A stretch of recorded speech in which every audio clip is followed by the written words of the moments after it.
하나님 말씀 열왕기 하 4장 38절에서 44절까지 말씀입니다. 함께 봉독하겠습니다.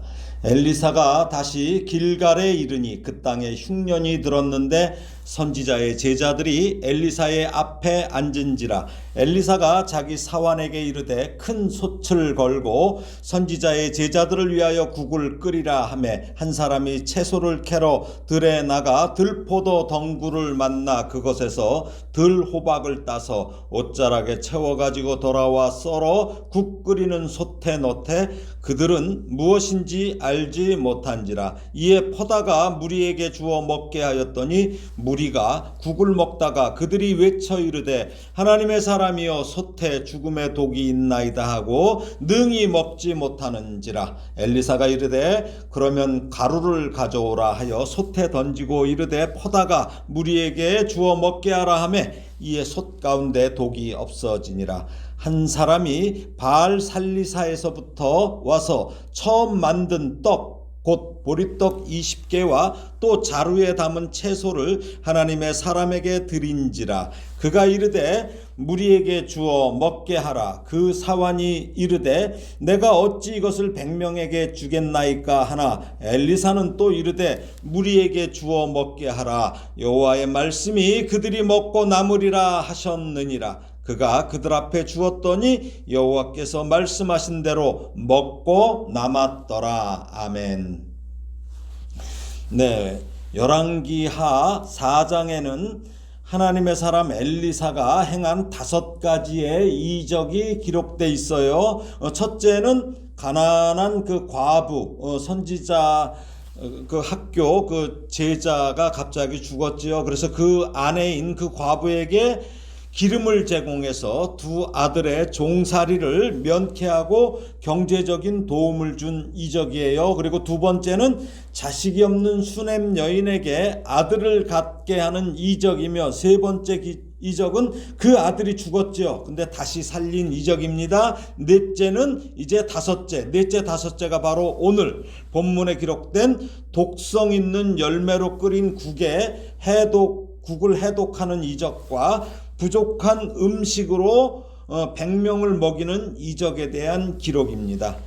그런데 오늘 본문의 이적은 모두 먹는 것에 대한 것이죠.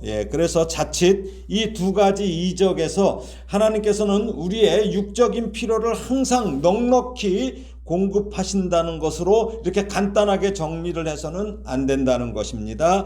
오늘 본문이 요구하는 것은 하나님의 말씀에 순종하라는 것입니다. 순종하려면 먼저 뭐가 필요할까요? 뭐가 필요해요? 믿음이 있어야 합니다. 즉 전능하신 하나님의 주권을 믿고 말씀대로 순종하라는 것에 오늘 말씀에도 초점이 있습니다. 오늘 본문 이제 읽어보겠습니다. 첫 번째 이적 부분이에요. 38절에서 41절까지입니다. 함께 읽겠습니다.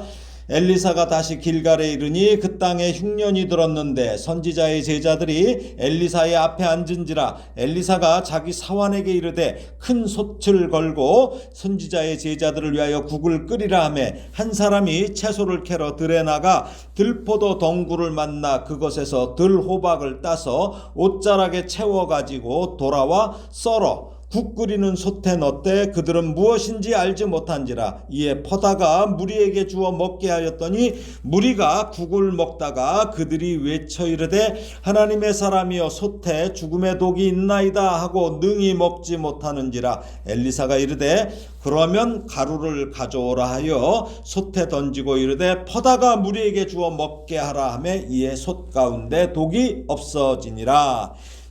먼저 이 독성 있는 열매로 끓인 국의 그 해독에 대한 이적이에요. 엘리사는 당시 길갈에 머물고 있었어요.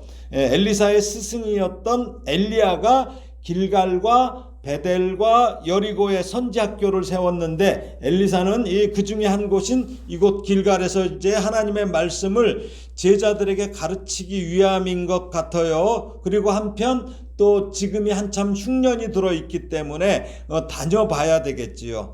근데 여기 한편 이 현대어 성경은 우리나라 성경 번역 중에 현대어 성경이라고 하는 이 성경은 엘리사가 가르치고 있었다고 이렇게 기록한 반면에 새번역 성경은 들렀다, 그냥 이렇게 방문했다죠. 들렀다로 기록하고 있는데 히브리 원문 성경은 엘리사가 길갈로 돌이켰다고 기록되어 있어요. 그러니까 엘리사는 스승 엘리야의 직분을 이어받아 길갈에 있는 이 선지자 학교의 지도자로서 이곳을 아마 정기적으로 이렇게 방문한 것으로 보입니다.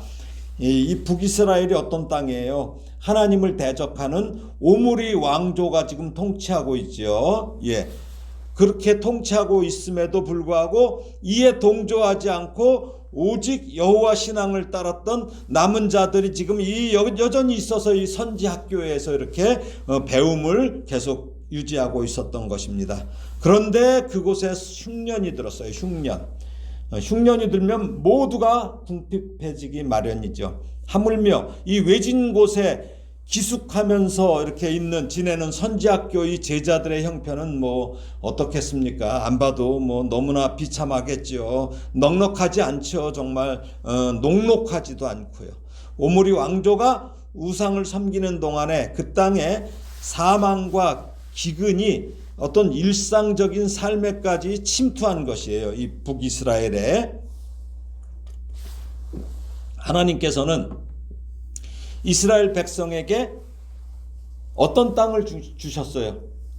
생명과 젖과 꿀이 흐르는 땅을 주셨어요. 그렇지만 그들이 불순종함으로 풍요를 누리지 못하고 지금 영적으로 물질적으로 아주 피폐해진 삶을 사는 것입니다.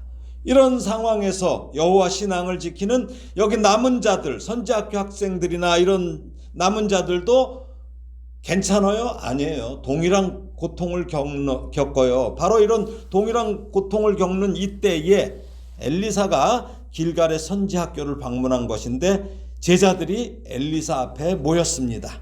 이들이 엘리사에게 모인 것은 어떤 가르침을 받기 위해서라기보다 지금 당면한 문제죠. 어떤 굶주림을 해결할 그 문제, 이것 때문이었을 것입니다. 엘리사는 제대로 된 식사 한번 하지 못했을 이 선지학교 이 제자들을 위해서 한 사원에게 큰 솥을 걸고 국을 끓이라고 지시합니다. 아마도 엘리사의 방문과 식사 대접은 제자들에게 큰 위로와 힘이 됐을 거예요. 엄청 기대했을 거예요. 그런데 이 국을 끓이는 솥에 제자 하나가 밖에 나가서 채소밭에서 들포도 덩굴에서 들호박을 따서 국에 썰어 넣었죠. 근데 제자는 아마도 그것이 독이 있다는 사실을 알지 못했던 것 같아요. 그렇죠? 그러니까 먹을 수 있는 채소의 한 종류로 착각하고 국에다 넣었던 것으로 보입니다.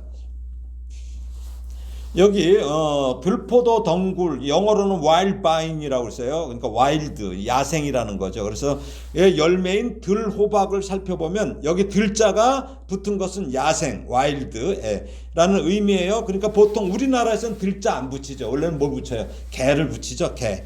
그래서 개두릅, 개복숭아 이런 식으로 얘기하잖아요. 그렇죠? 아마 그런 종류예요. 그래서 들포도 덩굴을 라틴어 성경인 벌게이트 역은 콜로신티타스라고 로 번역했어요. 콜로신티타스는 뭐냐면 그러니까 오이과에 속하는 거예요. 참외 이런 식으로 오이과에 속하며 둥글고 황갈색을 띤 그 오렌지만한 열매가 열리는 식물이에요. 제가 이렇게 찾아보니까. 근데 이 열매는 매우 써요. 그리고 먹으면 복통과 신경통을 유발하는 것으로 이렇게 알려져 있습니다. 또 다른 견해는 약 2.5cm 정도 조그만 거죠. 그 정도의 들외, 이것도 그런 건데 그렇게 보고 있는데 이 들외의 즙이 대단히 쓰다고 알려져 있습니다. 그런데 이 두 가지 견해 가운데 콜로신티다스가 칼로 썰 수 있는 크기라는 점과 복통과 신경통을 유발한다는 점에서 오늘 본문의 내용에 더 이렇게 부합되고 있습니다. 여러분도 어때요? 제일 맛있는 반찬이 뭐예요? 시장이에요. 시장이 반찬이라는 말을 경험하셨을 거예요. 배고플 때는 반찬 투정하지 않습니다. 그래서 아이들 막 저 클 때는 그랬어요. 반찬 투정하면 저 한 두 끼만 굶겨봐 뭐 이런 얘기도 있어요. 그렇죠? 단지 선지자 학교 이 제자들은 흉년 가운데도 음식이 있다는 것에 감사하며 더더군다나 엘리사 선지자가 그렇게 먹게 하니까 어때요? 매우 빠르게 막 식사를 했을 거예요. 뭐 정신없이 먹다가 갑자기 사람들이 뭐 그냥 쓴맛에다가 복통에 토하고 정신이 뭐 혼미해지는 등의 어떤 이런 위급 상황이 발생한 것이죠. 그때서야 그 국에 독이 들어갔다는 것을 알고 더 이상 먹지 못했을 거예요. 이처럼 기근 상태에서는 사람들의 면역력도 떨어져요. 제대로 못 먹으면 그렇잖아요. 예. 그렇기 때문에 지금 이 상황은 매우 심각한 상황입니다. 그러니까 제자들이 하나님의 사람이여 솥에 죽음의 독이 있나이다 라고 엘리사에게 부르짖은 것이에요. 그런데 참 놀라운 것은 이 선지학교 제자들의 반응이에요. 엘리사가 재료도 없는데 국을 끓이라고 지시해서 야생식물을 따다가 국을 끓인 거잖아요. 그렇게 함으로써 자기들이 죽게 됐으니까 엘리사를 원망할 수도 있는데 그들은 뭐라고 불러요? 하나님의 사람이요 라고 부르짖은 거예요. 그러니까 이 학생들은 심각한 위기 상황에서 얼마든지 엘리사 선지자를 원망할 수도 있었지만 원망 대신에 엘리사를 향하여 하나님의 사람이요 라고 부르짖었습니다. 그러니까 무슨 말이에요? 하나님을 부르짖은 거나 같은 거죠. 그들은 굶주림과 더불어 이 사망의 독에서 구해줄 것을 하나님의 사람에게, 즉 하나님께 간구한 것입니다. 바로 이런 자세가 하나님의 말씀으로 훈련받은 성숙한 성도의 특징입니다. 우리도 그래야 돼요. 어떤 어려움이 있을 때 그때 우리가 드러나게 되죠. 그러자 이제 엘리사가 가루를 가져오라고 명하죠. 이 가루는 보통 곡물가루예요. 뭐 특별한 가루가 아니에요. 엘리사는 그 가루를 국에 뿌리는 것으로 국 속의 독을 제거했는데 아마도 그 국을 이미 먹은 선지학교 제자들도 그 시간에 고통에서 풀려났을 것입니다. 엘리사는 앞서 여리고에 물을 정화시킨 이적을 행했죠. 예, 열왕기하 2장에 나오죠. 예, 그때는 뭐로 정화시켰어요? 소금으로 어디 가서 물의 근원에 가서 뿌림으로써 정화시켰죠. 예, 그러나 중요한 것은 여리고의 소금이나 오늘 국에 뿌린 가루에 특별한 효능이 있었던 것이 아니죠. 그럼 어떤 이유일까요? 하나님의 말씀에 순종한 것이 바로 이 상황을 해결한 이유입니다.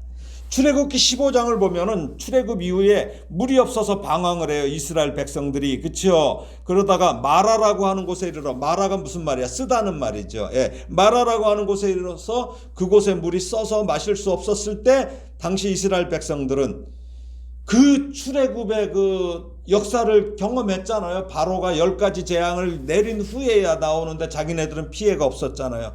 그 다음에 홍해를 또 마른 땅처럼 건너요. 그런 경험을 했어요. 그렇죠? 또 요단강도 건넜어요. 그런 경험을 했음에도 마실 물이 써서 마실 수 없게 되자 하나님과 모세를 원망하기 시작했죠. 이때부터 시작된 이들은 그 후로도 하나님과 모세를 계속 원망해요. 근데 원망해서 그들이 해결받은 게 있어요? 없어요. 당시에 그 갈증의 해결과 굶주림의 해결은 200만이 넘는 그들 백성들의 원망이 아니라 한 사람 모세의 간구로 이루어진 거예요. 200만이 중요한 게 아니라 한 사람의 간구. 의인의 그 간구가 그래서 역사하는 힘이 큰 것입니다. 여러분들 모두 의인이 되시기를 주님의 이름으로 축원합니다. 그렇습니다. 원망과 불평은 불순종의 다른 얼굴입니다. 불신앙의 증표예요. 그래서 하나님은 놀라운 이적과 기사, 복과 은혜, 풍성한 이 공급의 역사를 체험하면서도 이 원망과 불평을 일삼았던 출애굽 1세대는 광야에서 하나님께서 주시는 물과 양식을 공급받긴 받았어요. 그렇지만 이후에 약속의 땅에는 들어가지 못하고 광야에서 죽었죠. 근데 고린도전서 10장 10절 보면은 사도 바울이 뭐라고 말합니까? 그들 가운데 어떤 사람들이 원망하다가 멸망시키는 자에게 멸망하였나니 너희는 그들과 같이 원망하지 말라고 이렇게 권면하고 있습니다. 우리가 위기나 역경에서 원망하고 불평하면 바로 이때 문제가 생겨요. 어떤 문제? 하나님과 우리 원망하는 사람들 사이를 벌어지도록 유혹하며 기뻐하는 존재가 누굽니까? 사탄입니다. 그래서 우리는 원망을 해서는 안 돼요. 자, 오늘 본문 이제 두 번째 이적을 볼까요? 42절에서 44절까지 함께 읽겠습니다. 한 사람이 바알 살리사에서부터 와서 처음 만든 떡, 곧 보리떡 20개와 또 자루에 담은 채소를 하나님의 사람에게 드린지라. 그가 이르되 무리에게 주어 먹게 하라. 사환이 이르되 내가 어찌 이것을 100명에게 주겠나이까 하나 엘리사는 또 이르되 무리에게 주어 먹게 하라. 여호와의 말씀이 그들이 먹고 남으리라 하셨느니라. 그가 그들 앞에 주었더니 여호와께서 말씀하신 대로 먹고 남았더라.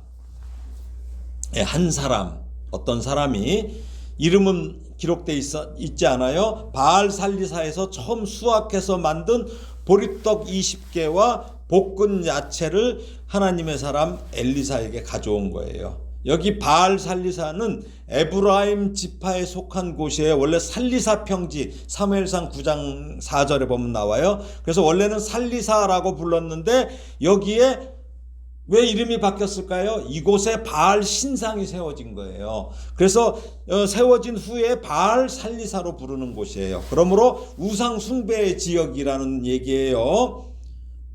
본래 여호와께 바쳐진 첫 소산물은 누구 거예요? 제사장이나 레위인들에게 주어졌어요. 그들이 먹으라고. 즉 처음 추수한 열매들은 제사장들의 몫이었으나 북이스라엘에서는 참되고 합법적인 제사장들이 없었어요. 그렇죠? 왜 그래요? 여러분들 아시잖아요. 이들이 전부 가짜 제사장들이었잖아요. 베델과 단에 성소가 있었어요. 그들이 만든 황금송아지, 금송아지 우상, 그곳에 제사장들이 있었지만 모두 가짜였죠. 그래서 바알 숭배를 거부하는 경건한 사람들은 이 북이스라엘의 가짜 제사장들한테 안 가요. 그들을 그냥 무시하는 거죠. 그리고 제사장의 직책과 직무의 대부분을 그들이 없으니까 누가 행해요? 바로 이 선지자들이 행했던 거예요. 그러니까 이들에게 첫 소산물을 드린 거죠. 근데 바로 오늘 이 사람이 그런 경건한 사람이에요. 이 사람은 이 기근의 때에 하나님의 선지자들에 대한 아주 참된 존경의 표시로서 자신이 수확한 열매 가운데 처음 익은 가장 좋은 열매를 하나님의 사람에게 지금 드린 거예요. 지금 그 얘기입니다. 그래서 그가 가지고 온 분량이 적어요. 왜 그랬을까요? 왜 이렇게 분량이 적을까? 계속되는 흉년으로 인해서 그 소출도 극히 적었기 때문이겠죠. 이 흉년은 열왕기하 우리 지금 8장 1절에 보면은 여기 기록된 거 보면 7년 동안이나 계속된 흉년이에요. 7년 동안이나.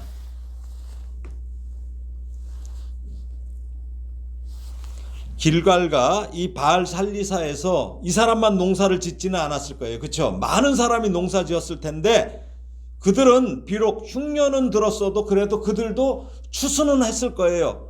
그럼에도 오직 지금 한 사람만이 하나님의 율법에 순종한 것입니다.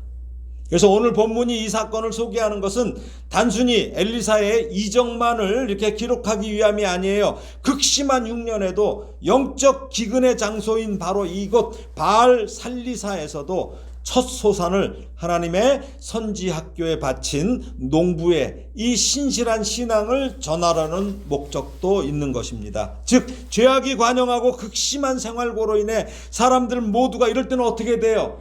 레베가 먼저 불러야 돼요. 그러니까 이기적으로 살아가는 이 북이스라엘 사회에서도 하나님을 경외하며 이웃을 생각할 줄 아는 소수의 남은 자가 있었음을 보여주는 것입니다.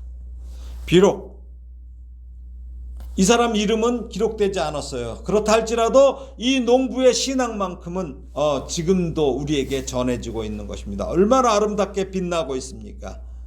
예수님께서 가난한 과부의 2렙돈이 부자들이 낸 그 풍성한 그 예물보다 예수님께서는 더 귀하게 여기셨죠. 또 사도 바울은 마케도냐 교회들이 극히 가난 속에서도, 그런 극한 가난 속에서도 예루살렘 교회를 돕는 헌금을 어떻게 했다고 그랬어요? 힘에 지나도록 했다고 그랬어요. 이 일을 교회의 귀감으로 삼을 것을 고린도후서 8장에 보면 이렇게 교훈하고 있지요. 엘리사는 한 농부가 가져온 보리떡 20개와 약간의 채소를 선지학교 제자들에게 주어서 먹게 하라고 사환에게 지시해요. 근데 이곳의 제자들이 100명이나 됐기 때문에 엘리사의 지시는 납득하기 어려워요. 그러니까 사환이 처음에는 내가 어찌 이것을 100명에게 주겠나이까 라고 하는데 무슨 말입니까? 아니 선생님 어떻게 말도 안 되는 지시를 하십니까? 라는 의미죠. 예? 그러나 엘리사는 사환의 이러한 반문에 대해서 다시 한번 무리에게 주어 먹게 하라고 지시하면서 무리가 먹고 남을 것이라고 하면서 뭐라고 얘기해요? 누구의 말씀? 여호와의 말씀이라고 합니다. 그러니까 엘리사에게 주시는 하나님의 능력에 대하여 전혀 믿지 못하는 사람이라면 이렇게 지시를 했어도 결코 순종할 수가 없었겠지만 엘리사의 사환은 그동안 엘리사의 곁에서 엘리사가 행하는 많은 이적들을 보아왔어요. 그렇죠? 그러니까 심지어는 죽은 자를 다시 살리는 이적도 보았어요. 그래서 그 사환은 엘리사가 다시 지시하자 그 말에 순종했습니다. 그 결과 어떻게 됩니까? 실제로 엘리사의 말대로 선지생도들이 다 먹고도 남는 이적이 일어난 것입니다. 그렇습니다. 하나님의 이적은 하나님의 말씀에 순종하는 자를 통해서 나타납니다. 원망하고 불순종하는 자를 통해서는 그 어떤 것도 나타나지 않습니다. 모세가 반석에서 물을 내고 이스라엘 백성들이 홍해와 요단강을 맨 땅으로 건넌 이적, 사르밧 과부의 그 가루와 기름이 마르지 않은 이적, 나병에 걸린 나아만 이제 우리가 다음 시간에 이제 다루겠지만 그 치유 이적, 선지자 제자의 그 미망인의 기름이 그릇마다 가득 찬 이적, 예수님께서 가나 혼인잔치에서 물이 포도주로 변하게 하신 이적, 오병이어 7병이어의 이적 등 이 성경의 수많은 이적들이 하나님의 말씀이나 예수님의 말씀에 그대로 순종한 결과 이루어지게 되었던 것이죠. 예, 순종이 그렇게 중요합니다. 믿음은 이성과 상식을 가지고는 온전히 가질 수 없어요. 믿음은. 그러니까 믿음은 어떤 사람은 미친 사람이 갖는 거래요. 미친 사람. 왜? 이성적인 사람이 볼 때는 미친 사람 아니에요. 그렇죠? 예, 하나님의 이적은 하나님의 전능하심을 온전히 신뢰하며 말씀에 순종하는 성도에게 실현되는 것입니다.